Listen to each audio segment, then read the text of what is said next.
Ikinalulungkot ng maraming mga netizens, lalong-lalo na sa mga umiidolo at nakasubaybay sa kanya. Sa pinakabagong update nga niya ay marami dito nakapansin na present nga ang aktor na si Jake Ejercito. Kaya marami ngayon ang nagsasabi dito na talagang napakabuting tao ni Jake Ejercito.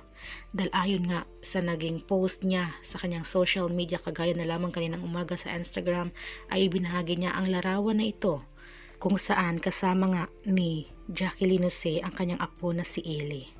Si Eli nga ay anak nga ni Jake Ejercito. Kaya naman sobrang nalungkot talaga si Jake Ejercito sa pagkawala o sa pagpanaw nga ni Jacqueline Jose. At ngayon nga sa kanyang social media account, sa kanyang IG ay binahagi niya ang larawan na ito habang nakatalikod nga ang kanyang anak ni si Eli. At dito nga ay makikita na